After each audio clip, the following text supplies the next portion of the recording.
Welcome to the second episode of Entrepreneurshxt. We have me, Grand Slam Sam, with my co-host, the Silver Fox. In the middle, we have Jay Halliburton, better known as Jay Buys Detroit. You know, Detroit's a pretty big city. What do you mean, buys Detroit? Yeah. You buying the whole city?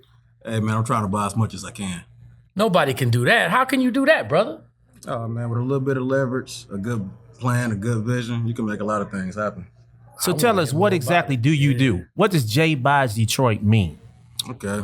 So with Jay Buys Detroit, we wear a lot of different hats in the real estate community. So we do some fix and flip. We do some buy and hold, and occasionally we still do some wholesale. So we do help other real estate investors find some of these deals to get situated in the game. Okay. But hold on a second. Hold on, Jay. Everybody and their mama be talking about they in real estate. I'm in real estate. Everybody you run into, they all in the real estate. Everybody's an expert at real estate. What makes you different than what you normally find out here, man? Man, I guess what makes me different is, I guess just my commitment, my desire to still learn. So I do a lot of learning, I do a lot of research, and I guess a lot of people will say that they're learning doing the research, but they kind of get stuck in that analytical stage. I actually do the application. So I actually go read a book, and I'll go out here and I actually do it. So I actually got some projects going on. I just finished 3 flips right now that just hit the market. I'm looking for my next. So I'm actually out here living what I'm telling you. All right. So what I like, Jay, is you are a true entrepreneur. You don't have another job. If you don't work, you don't eat. If you don't sell, you don't eat. If you don't sell, if you don't flip, you don't eat. True. Tell us, what did you do before you started flipping properties? All right, well, I graduated from Michigan State. Boo! This guy. I graduated from Michigan State back in 2015. I got a degree in engineering. I went on to accept a role in the automotive manufacturing. I did that up until COVID. Around 2021 is where I just had enough of it, and I said, I'm going to jump in this full time. That's a hell of a commitment there. So how much were you making, if you don't mind asking? I mean, you can tell us in figures, you can tell us in dollars. How much were you making? How much did you leave on the table to start flipping properties? So I guess I need to add that I also have a MBA in finance. Oh, that would help. I guess that would help. So in 2020, I was making about 85, 90,000. But since I got the MBA, I was due for a raise. But at that point in time, it wasn't really about the money. I had some rental properties going that was giving me some consistent income, and it's more so I wanted my time back. I wanted this freedom. I wanted to see if I actually had what it took to live this dream I had. Okay. So it wasn't really about the money. And you were a single guy? Yeah. No kids? No, I got 2 kids. You got 2 now. Did you have 2 then? No. So 85, 90, that's more like 150 if you ain't got no shorty. So you were making good money and you left this money to flip properties.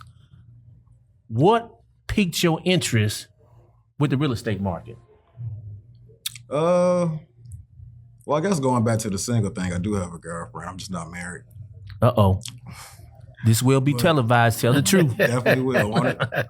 So I guess when it comes back to what piqued my interest in Detroit, I'm from Detroit. I'm from the east side, born and raised. Okay, welcome to America. West side, baby. Okay, that's fine. I do a lot of investing on the west side. But for me, it was more so an idea I had when I was back in high school. I always had this entrepreneurial spirit, and I wanted to see what I could sell. And one of my thoughts was, what's the biggest thing you can sell? And in my mind, it came houses and it came cars. Okay. So after I graduated college, I kind of went back to those initial ideas. And I figured what better place to start than Detroit. And where I started my actual journey was in the Wayne County foreclosure auction. Okay, tell us about it. So every year, Wayne County has an auction where all these houses that were foreclosed, they go up for bid. And a group of me and my college friends, we put together some money and we bought a house. Okay. Bought our first property, sold the property in like 2 months, and then we get stuck. So it's like, what comes next? How do we find more properties instead of just relying on this auction? Okay. Interesting thing I just heard you say though that we talk a lot about here in the entrepreneur game is you got a support group around you. You got some guys to go in and kind of do this with, as opposed to just trying to take all the risks yourself, win or lose. I know that's something we talk about a lot here that, we need to work together as much as possible, right? In these ventures, Of course. we minimize risk, and then we also gain more access to resources and properties when we work together. Sounds like that's part of what you guys did. So that's good, man. Are you guys still together? So the guys I initially started off with, we all branched off to do different things. Some of the guys still do real estate, some of them don't. We still do come together to collab on certain deals at some point, but we aren't a collective. Got it. Understood. Are you all adding to each other, or are you all doing the same thing? For example, is it a mortgage person, a realtor, investor, or are you all investors? I think we all wear many hats. So we have guys that have their builder's license. We have guys that do the mortgages. So we have guys in construction. We have other investors. So it's still a network, and we can feed off of each other. Okay. Now, if I want to be an investor, what would it take? It'll take a plan. First, it'll take a plan, because you got to know where you're going. You got to know what you're doing. Then it'll take leveraging either your money or somebody else's money. So you need finances and a plan to start investing. So what's more important, credit or money? I would say credit. And the reason I would say credit is because it can get you to the money. Even once you have a surplus of money, it's not always the best to use everything you have to go into a deal. You can take what you have and you can put it into maybe 5 or 6 different properties if you have good experience to go along with that credit. Okay. So how do you find the contractors to fix these houses up? Oh man, that might be one of the biggest headaches you have in the city. The way I found my contractors is I would drive around, and whenever I would see somebody actively doing a project, I would stop, I would talk to them, and I feel like this is the best time for us to do an interview. Hey, let me see what you're working on so I can see what kind of work you're doing versus you sending me some pictures of something you said you did 2 months ago, 2 projects ago. So just by jumping out, talking to people, word of mouth, that's how I found the most success finding these contractors. Have you ever seen someone's work and said, nah, I'm all right? Majority of people who work I say I'm all right. No doubt. Frank, take it, baby. Yeah, no, this is great stuff. So what I was thinking when I was hearing you a couple things, to do what you do, there also is a creative side of it, man. Like, you got to be able to go in and see something that's nobody else sees. I know I personally don't have that gift when it comes to real estate. I've been with Sam many times, and we'll go into a place and I'll look around and say, oh man, what are we doing here? And he can see everything I can't see. That's a gift. Do you feel like that's something that you're passionate about, being creative when you see a house? Or when you see a house, where do you see value in the house? Man, that's a great question. I feel like creativity does play a big role in real estate. And I think sometimes I might even undermine the role it plays. So maybe I do take it for granted, but I can see an abandoned property, and I guess in my head I can see if I should get rid of the floors. I know if I open up this wall, this will make the property a little bit brighter.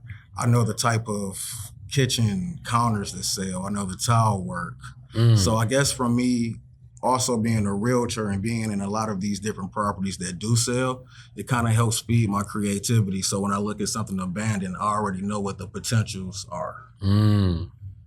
Got it. Have you ever seen a house and said, I can make money off this house? And then once you were halfway done, you said, I need to save my money in this house. I try to be as conservative as I can when it comes to investing, because I know once you get into it, you can pour more money into it than you planned. So from the beginning, I think it's really important to take your budget and make sure you have some type of contingency for it. So if I think I'm going to put $80,000 into a house, I'm going to budget $90,000 to $95,000. Okay. So that way, when you do run into those problems you're speaking about, it's already budgeted somewhere. Do you win all the time, or are there some losses you like to talk about? No, it's And when the reason I say this is because we always hear the success stories. Yeah. So everybody thinks this is easy. Let me do this. I can do this. Yeah. But we never hear about the failures. And I think failures is important in the learning process. Yeah. It is. It is. And yeah, I've definitely taken some losses, man, but I like to diversify. So even when we were buying from the foreclosure auction, I wasn't just trying to buy one property. I was trying to buy multiple. Okay. So that way, if you do take a loss on this property, you might be able to recoup it over here. Okay. So have I ever lost on a house specifically? Yeah. But overall, no, they usually balance out. Okay. Now, do you really enjoy what you're doing, or are you doing it for the money? I love what I'm doing. Again, it's the freedom. So it's not even all about the money, because in real estate, man, you have high highs, real low lows. It's almost a roller coaster ride at sometimes, but the freedom to be able to take a day off and go pick up my son and go to the zoo, like those type of things, the intangibles. Yes, sir. Let's ask this though. So when we talk about Detroit specifically, I know there was a time when, man, Detroit property was looked as being the most undervalued property in the country. If I wanted to get into the market right now, am I too late? I think it's all about timing, man. So I don't ever think you're too late, because when you get in right now, you might be asking me 20 years from now, like, hey, should I be getting in? The best time to invest was years ago. The next best time is right now. So do you have a slow period? Yeah, you do have slow periods. So slow periods probably start maybe like in the winter seasons, because you got less buyers coming out. Okay. So how many properties do you flip a year? I try to keep at least 1 or 2 projects going a month. So a good year, we can do 10 to 15. 10 to 15. You got any money I can have? You got all the money, so. No doubt. Anything else you want to tell us about yourself? I'm pretty much an open book, man. Like I said, I like to help new investors get their foot in the door. So if you guys have any questions, you can definitely follow me on my social media. It's JBoss Detroit. That's on Instagram and Facebook. And yeah, man, just ask me some questions. Ever thought about investing in the suburbs like Southfield, Bloomfield, Birmingham, Westland, Inkster? Oh yeah, man, I've done some. Inkster is a suburb. Inkster's a suburb. It is a suburb. I've done a lot of Metro Detroit deals as well. So what's your preference, Detroit or the suburbs? Detroit, because again, that's where I'm from. And like you were saying, Frank, a few years ago, people wouldn't even touch Detroit. I would go to these real meetings and I'll try to sell them Detroit deals and they'll almost laugh at me. And now that it's more of a hot commodity, those same people are doubling back. So it's just a good feeling to be able to drive through your neighborhoods and point out like, hey, I flipped that house, I flipped that house, I own this one. It's just one of those cool little perks for me. Let me ask you this though too. So with gentrification happening here in the last 10 years or whatever, the city has some interesting trends going on, right? It's getting very diverse. There's certain neighborhoods where I know where, you walk in them now and you're surprised to see certain kind of people living over there in these neighborhoods. And you wonder, certain kind of people, a certain color. Say what it is. Let's keep it real. Let's keep it real. Certain color people walking dogs and jogging. And so are there any specific areas where you think are hotter than others, or give the people a little taste of some of your genius, brother? Anything downtown or close to downtown is probably the hottest you can get. If you start seeing development, like I said, when I would just drive around and look for these contractors, if you see people actively working in the neighborhood, that's a good sign for you. Like if you see 4 different projects going on one block, that might be a neighborhood you should look at. So I hear anything that touches Woodward, anything that touches Grand River, anything that touches the Lodge or any freeway leading downtown is a good area to invest in. What do you think about that? That's a great tip. Okay. So when I roll up, say, Grand River and Grand Boulevard, and you have all these dilapidated properties, they're big, but they're dilapidated. You think that's a good place to invest? Geographically, yes. But you have to be aware that those bigger properties, they can be money pits. How so? So if you don't know what you're doing, you underestimate the rehab budget. That's how you can get into those situations you were talking about earlier. So with those bigger projects, make sure you have access to more capital. You have a bigger budget. What about theft? As far as my furnace being missing, man. water heater, So when it kitchen comes, sink, people even don't the steal. shingles. They don't Sometimes steal. I've Wait a seen minute. shingles gone. They don't steal in the area, Sam. man, listen, I just had a conversation with one of my contractors, and he showed me on his phone. These guys broke in and took everything that wasn't nailed down. They took all the light fixture. They took all the cabinets off the walls. They took his countertops, furnace. They took the countertops. They took the. They're not going to even fit where they're going. They took the toilets. They took every single thing they could take out of this house. So when it comes to theft is definitely real. Wow. So would you say, as far as an investor, is that opportunity for you? So what I'm saying is, if they steal everything that's nailed down and not nailed down, and now they're way over budget and they can't afford it anymore, do you walk in and say, "I'll buy this property"? From that standpoint, yeah. Because now you're just trying to help people. Now you're trying to get somebody out of a bad situation. You're trying to get somebody out of an investment that went wrong, and they're more likely to cut their losses. So as an investor, yes, that can help you. But you also have to realize that you have to figure out how you don't become the person who has all of their stuff stolen. So you have to take different measures to make sure your property is secured. Because if the same thing happens to you, the next guy's going to call you and try to get your property at a fraction of the cost. Yes, sir. Yes, sir. How about commercial property? Do you deal anything in that area? Commercial properties, man. I've been looking at commercial a lot. I really want to get into some apartment complexes. So I think that's the next leap I want to make. Okay. Do you have, in that vein, do you have properties where you don't flip and you actually, manage them, tenants and things of that nature? Yeah, I definitely keep my own investment portfolio over here. Do you have employees?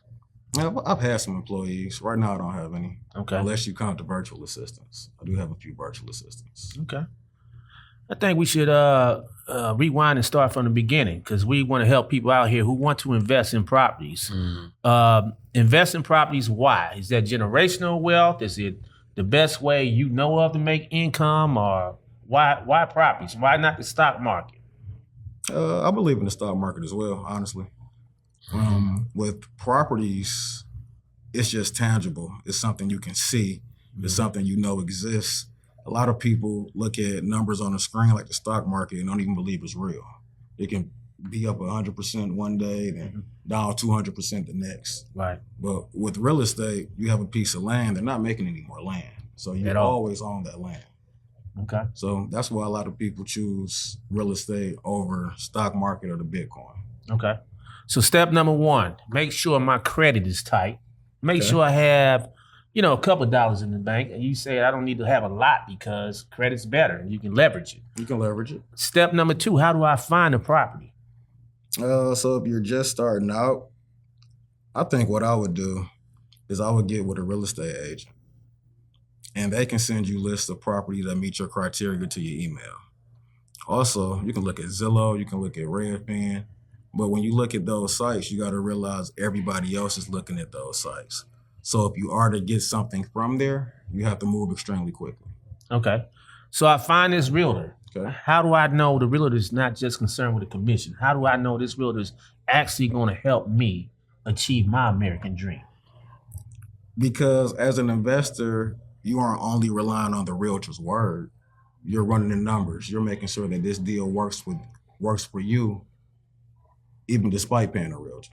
That's the same thing with a wholesaler. Like, people will try to sell you something because they do have some financial gain behind it. But if you can pencil it, you can run the numbers and it makes sense, then that's the deal for you. You're not going to just buy because somebody said, hey, buy this. Okay. So let's run the numbers. So I find a property. First thing I do is ask the realtors for comparatives. Comparables in the neighborhood. Okay. And once we lock that down, how do I assess what my renovation cost is going to be? You have to walk the property. So if you're new and starting out, I would suggest you walk the property with whatever contractors you have. You take as many videos, you take as many pictures as you can. Something I did first starting off is I would go to Home Depot just so I can get an idea of what materials cost. Okay. Okay. So I have the property. that I'm interested in. Mm-hmm. I have the analysis. I have the projected renovation costs. I make the offer, they accept my offer. Dealing with contractors, how do I find contractors and how do I pay them? Do I give them half up front? Do I give them a deposit to come give me a quote? Or do I get these quotes before I actually buy the property? So you definitely want to get the quotes before you buy the property, especially in the beginning if you don't know what you're doing. As you gain that experience, you can kind of quote the projects yourself because you're used to what something's going to cost when it comes to materials and labor. But in the beginning, you definitely want to get at least 3 quotes from 3 different contractors. Okay. Now, how do I find these contractors? Word of mouth, referrals. Stop the car and talk to them? Definitely stop the car and talk to them. You definitely got to get in the field. So real estate isn't one of those sit-at-home jobs. Okay. You have to get in the field. So now if I'm Frank, I drive a Mercedes. Is it best that I show up in Frank's car or should I pull up in a pickup truck? It depends on what type of negotiator you are. Because if you're sticking to your numbers, it doesn't matter if you pull up in a Ford Escalade or whatever you want to pull up with. Okay. That also sounds like don't be too anxious for anything. Oh, no, of course not. And never show your hand. You sound like you're just a cool character no matter what happens. I try to be even, kill. Now, once I get this property, once I acquire the property, how many months should I expect this property to be finished in? How good are your contractors? I just hired them, brand new. Okay. So if you have good contractors and if you have a good plan to give them, because what you got to realize about contractors is they aren't the investors. A contractor is going to do what you tell them to do. Okay. Sometimes you have a good contractor who can help guide you and give you direction on what maybe you should do or maybe what you should think about. But it's your job as an investor to tell these contractors what you want. So you need to give them the vision. Okay. So if you give them the vision and you work diligently, I feel like anywhere between 3 to 5 months is a good turnaround for a whole project. Okay. So if they give me 3 to 5 months and this project stretches out 8 to 9 months, You did something wrong. I did something wrong. You did something wrong. Or maybe there was something you didn't know about when you started digging into the guts. Right? Possible. That happens a lot, so possible. Okay. I'll accept that. What do I do knowing that I did something wrong? Well, you got to figure out how you're going to fix it, man. So it depends on what's wrong. Did you realize that, hey, I need to do a backyard dig up? Did I realize that, okay, I didn't pull the right permits? So it varies by situation. But as an investor, that's your job to be on top of the project, to see it from the beginning to the end. So whatever happens in between, you have to navigate. Has there ever been a time when you didn't do something right? Oh, man, there's been a lot of times where I haven't done things right. I'll give you, I guess, one of my latest hiccups. Bought a property in the historic district. We removed all the windows. Found out you can't remove those windows without getting historic approval. That sounds expensive. Oh, man, that's very expensive. And I'm dealing with that right now. How long have you been dealing with this property? I've been dealing with this property maybe 7 months. 7 months. So you did something very wrong. Did something very From wrong. 3 to 5 months to 7 months. When's the completion date now?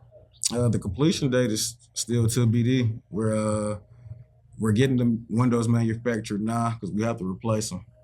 So as soon as the windows are manufactured, we can install them. And When you are involved in so you're where Sam got you, right? You got all this stuff together. You're looking at on average a 5 month turnaround. So I invested my money, and how long will it take me to flip the house after I finish it? again, On average. I think my average might be a little different than a new investor's average because I also have the luxury of being a realtor or a real estate agent. Okay. So I can list my own properties. I see. Okay. I can list my own properties. I can run my own comps. So 30 days? I can get an offer within 30 days. Got it. Okay. But what is the advantage of being your own realtor? I mean, what are you doing that another realtor wouldn't do for an investor? I can just do it quicker. I can do it on my time. I'm saving money. So that 3% I will pay somebody else is going right back to me. Now, wait a minute. Did you become a realtor first before you did anything else, or did you get that along the way? I got it along the way. So I had my first deal. Then I became a real estate agent, trying to figure out how to find more deals. Got it. Okay. Okay, are you actually a realtor where you take other people out to buy houses, or you just do it to shorten your process as an investor? At this point in time, it's more so to just shorten my process. Okay. Like, I get a friends and family discounts, but other than that, I try to just stick to my process. Got it. Are you just in Detroit, brother, or do you branch out and go? I do some Metro Detroit. No, I'm talking about other cities. I haven't done anything Outside of nationwide. okay. Metro Detroit would be another city, but you talking about another state? Yeah, well, and even other cities like if you look at Grand Rapids or Ann Arbor, other places in Michigan, even, but just pretty much Metro Detroit. Detroit. Understood. Okay, besides having your own time, making your own schedule, taking your kids to the zoo and the parks, what else do you love about this business? I like being able to do a computer mock-up, take pictures of a property that's in bad condition right now, visualize what it's going to be later, and actually see that happening. So it's almost like you're drawing a picture on a piece of paper. You think something, you start drawing, and after a while, it starts to become what you thought it would be. Okay. And that's kind of like real estate in real time. You take this abandoned property, this blank canvas, you put all these different things into it, you repair this, and at the end, you get a product that you can say, that's what I thought, or maybe you didn't think and it came out a little different, but it's the visualization concept. That's that creative process we were talking about earlier. Mm-hmm. Now, you do a project and you're like, wow, I did this. How do you stop yourself from falling in love with that property and keeping it and using it as a rental or the BRRRR technique rather than just selling it? Stick to the numbers. So I always have an exit strategy going into it. So if I'm going to do the BRRRR technique, typically that's the strategy I'm going to stick to. If I'm doing a fix and flip, that's typically the strategy I get to. Now, if it's not as advantageous at the end, maybe I made some mistakes like we were talking about earlier, I might turn it into a rental then. It might make more sense to keep. Now, I seen a puzzled look on Frank's face when you mentioned the BRRRR technique. Can you explain to the audience what the BRRRR technique is? So the BRRRR technique is... I really didn't know what it was, y'all. So the BRRRR technique is a way for you to acquire real estate. So it's you buy, you rehab, you refinance, then you repeat. Mm. So you buy these properties with somebody else's money. Usually they'll give you enough money to take care of the rehab. Mm. After you rehab the property, you're going to find you a tenant. You find the tenant, you refinance, you pull some cash out the property. Mm. You take that cash you got, use it for a down payment, and repeat the process. Okay. So it's a way you can scale your rental portfolio. Mm. Now, what's been your biggest margin of any property? One of my first fix and flips, man, I was lucky. I think I made like 80 grand on it. No, the margin, not the amount. Was that 100%? Of what I put into it? Because if we're talking about what I put into it, just the down payment with the leverage, I think it's more than 100%. Wow. What's the smallest margin you ever had? Probably breaking even. Mm-hmm. So never a negative margin? Never a negative. Everything you touch turns to gold? I won't say it turns to gold if you break even. Because then you got to factor in things like your holding costs. You got to factor in like opportunity costs. Could have been doing something else. True. But yeah, that's one of my big things. I try not to lose money. Okay. So let me ask you this. Since you've been doing this for a minute, you have to have sat down and kind of set a goal for yourself or a vision. Where you see this going for you long term? Long term, I think I'll get away from flipping and get back more into rental properties. Oh, wow. Doing more of the BRRRR that you were talking about. Okay. What are the advantages or disadvantages of renting a property? So I guess some of the advantages are you get that monthly consistent income. You get some tax benefits. when it comes to some of the cons, you got to deal with people. You got to deal with tenants. You got to put on your management hat or have somebody else do it for you. You got to deal with people maybe not being able to pay you. You got to deal with the evictions. You got to deal with sometimes incompetence of things just getting broken mysteriously. Okay. Now, I think they said I think the year is 2056, if I'm not mistakenly, that the United States will be majority minority. What year do you think Jay will complete buying Detroit? To be continued, man. No doubt. Wow, Jay, man, exciting stuff, man. And like you said, so getting more into rental property. What about Airbnb and things of that nature? I've heard comments that you can make a lot more in an Airbnb sometimes than you can when you have actual tenants. What do you think about that? I don't have too much experience personally with Airbnbs. Okay. But I do have friends. So I have friends that are doing great in Airbnbs, and I have friends who did terrible and they aren't doing Airbnbs anymore. I got you. So it just depends on your situation. I guess it would depend on your situation. Mm-hmm. What about group homes? Group homes. So that's one of the goals coming up, actually, to figure out how you can do an AFC. Okay. AFC, what's that, brother? Adult foster care. Ah, okay. We definitely need to talk. Let's talk. You know I'm in position for that. I know you are. Studio audience, do y'all have anything to say here? You want to add a question? We really do have a studio audience, y'all, but, you know, they're kind of shy.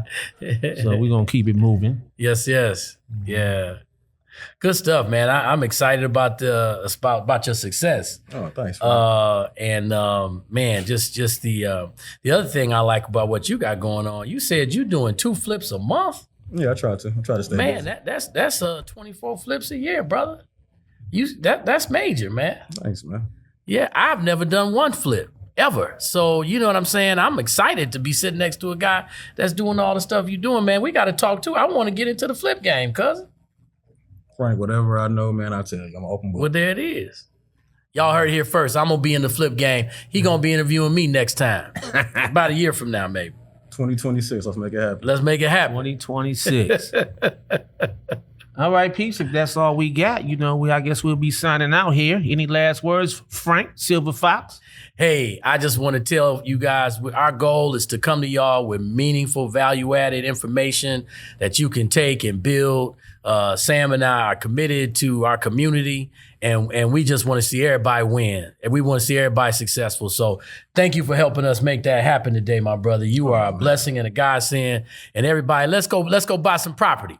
Yes, sir. And I'd like to say thank you for coming, Jay, by Detroit. I've known Jay for about 10 years, and this guy is dynamic. He's very humble here. You know, he's actually worked on not worked on my properties, but GC'd them and made sure they were done timely. And he keeps me on task. When he says he's conservative, he's conservative. I let it go.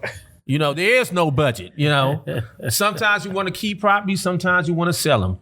He's in the flipping business. I'm in the flipping, rental, Airbnb, whatever makes sense at the time, you know, where I want to have fun.